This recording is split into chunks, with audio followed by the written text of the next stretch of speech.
So hello, what's up mga ka-J-Vlog? Welcome ulit sa panibagong video, and for today's video, POVA 7, sulit bang i-purchase ngayon 2025? So tara, pag-usapan natin.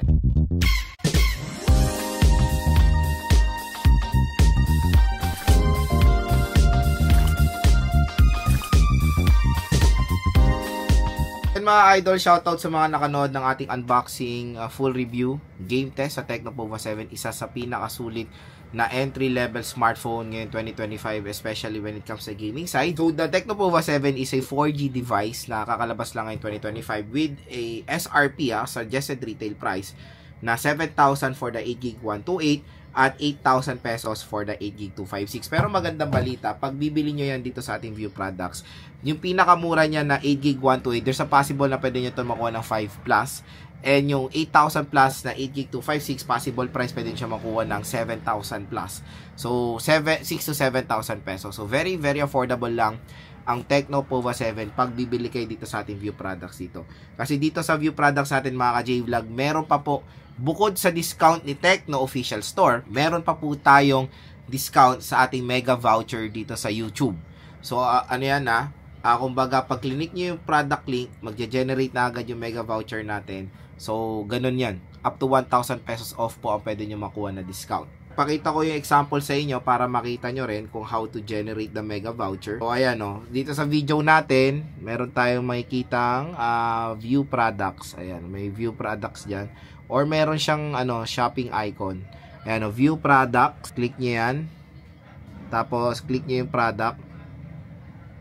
O, diba? Ang laki ng mega voucher. Ito, Vivo Y21 dito Ayan 995 pesos. Again, up to 1,000 pesos off po ang pwede nyo makuha na voucher upon checkout dito sa ating YouTube channel. So again, kung gusto nyo makuha ng mga mura ang mga smartphones, dito lang kayo magche-checkout sa ating YouTube link. Ito pong pa-collaboration ng YouTube dito sa online platform na kumbaga malaki po ang madi-discount nyo. So yun nga, when it comes sa display ng Tecno POVA 7, marami ring naging argument when it comes sa display niya. Kasi tinatawag tong vivid display. Pero in reality, it's a IPS LCD display. Nakita ko rin yan, I thought etong Tecno POVA 7 is AMOLED. Hindi pala. Nung unang first impression ko yan yung sa specs lang, akala ko AMOLED siya. And I think sinabi ko rin AMOLED doon sa video ko.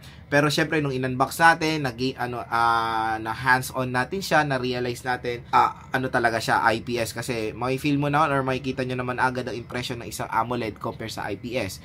So, vivid display, para mas pinaganda lang siguro yung tunog ng Tecno when it comes dito. Pero it's an LCD display, mga ka-J-Vlog. Pero itong 6.78 inches, so ito yung POVA 7 natin. And actually, binigay ko na to sa aking sa aking pinsan. Kaya nga babae niya. So 6.78 inches, napakalaki ng screen size itong POVA 7.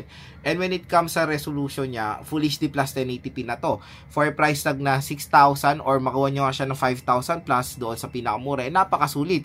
Kasi usually sa ganung range na kukuha natin is HD 720p. Dito po is Full HD plus 1080p. So meron pa nga sangre dito. So sa pinsa ko kasi to, let's remove it sa kanyang case or protective case. So this is a Tecno POVA 7 and ilang buwan na rin siya nasa pinsan ko, and so far so good siya. Ginagamit niya to for editing sa CapCut, gaming. Dito siya naglalaro. May iPhone siya pero mas piniprefer niya dito para hindi daw mabugbog yung iPhone niya kasi syempre mas makunat ang battery ng mga Android devices, kaya dito siya naglalaro. When it comes sa bigat, may-feel niyo yung bigat ng Tecno POVA 7. Medyo manipis naman siya, pero yung bigat nandoon siya for 7,000 mAh battery capacity. Comparing doon sa Poco M7 na 7K din na mas magaan siya compare dito sa POVA 7. So yes, yung niya, kumbaga hindi po magana itong smartphone na to, expect nyo na. Pero maganda dito, 45 watt fast charging rate siya. So napakakunat po ng battery nito, at yun yung isang nagustuhan din ng pinsan ko dito sa POVA 7 when it comes sa battery performance. Napakaganda at mabilis pa siyang mag full charge. At nung giname test ko to at nung nireview ko to mga ka-J-Vlog, dito talaga ako namangha sa camera ng POVA 7. 108 megapixel pero sobrang ganda ng quality ng camera nito. Sobrang linaw. Kumbaga, yung mga photos yung very vibrant, at pinaka-favorite ko dito is yung Skyshop na nakikita rin natin of course sa mga ibang Tecno smartphone like the Tecno Spark Slim, lahat marami pa mga ka-J-Vlog. So when it comes sa camera quality, kumbaga superb camera performance ang mapoprovide ng Tecno POVA 7. So, kung naghanap kayo ng isang smartphone na okay for gaming din, and of course, camera performance is nandun din, maganda po i-suggest itong device na to para sa inyo. So, yes, ang chipset niya is the MediaTek Helio G100 Ultimate. So, mayroon nga mga bagong chipset like the Tecno Spark Series G200. Pero comparing when it comes sa chipset ng dalawang device na to, is wala naman ganong na pinagkaibang G200 sa G100. Marami ako nakikita sa comment section na parang sinasabi nila rename lang ang G100. Rename lang ang G200 sa G100. So, yes, when it comes sa performance, trinay ko rin sa Spark Slim na when it comes sa sa COD, hindi pa rin sila optimize eh.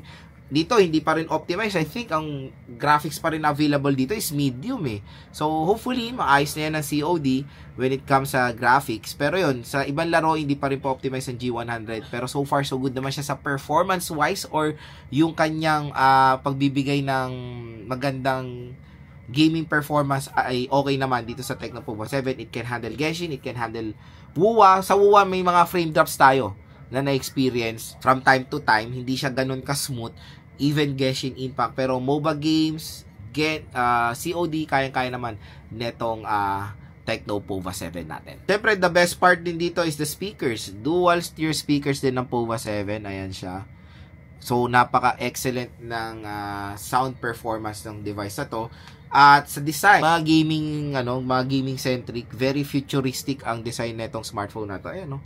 So, parang talaga siya nagfo-focus sa gaming kasi tignan nyo naman yung itsura niya. So, parang kumbaga sa consumers, iilan lang ang ma-attract sa Tecno POVA 7, hindi lahat. Kasi hindi siya ganun ka-aesthetic eh. Parang more on futuristic talaga design niya or mecha design. At kakaiba na nga yung camera module niya. Para siyang yung camera module ngayon ng Honor 400, di ba? Ganito yung yung camera ng Honor 400, triangular camera module siya. And matte finish naman siya overall. So when it comes sa form factor niya, link pa lang neto, mukha naman matibay ang Tecno POVA 7. Ang the best din dito is yung ino-offer din ng POVA. Kumbaga pareho kayo may mga Tecno smartphone, you can use the Free Link app. So yung Free Link app, pwede po kayong tumawag without any Wi-Fi or load.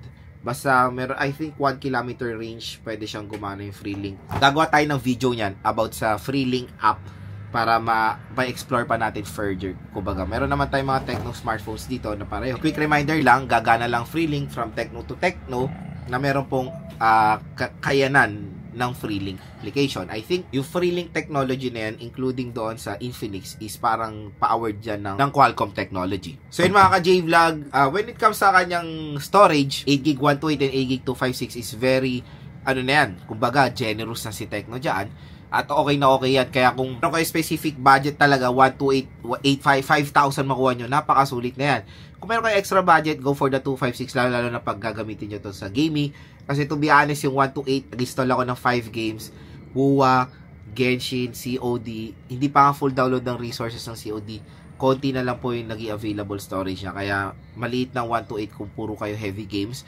Kaya mas the best for gaming ang 256GB of internal storage. So again mga ka-J-Vlog, for me, definitely isa to sa napakasulit na smartphone na pwede nyo po match purchase ngayong 2025 ang Tecno POVA 7. Kaya kung interested kayo bumili nito ngayong sale, dito na kayo bumili sa ating View Products. Again, meron pong special voucher na naghihintay sa inyo up to 1,000 pesos off pag kinuha nyo itong POVA 7 sa ating link. Napakamura na entry-level smartphone na pwede pang gaming at napakaganda rin ng camera performance with excellent battery performance.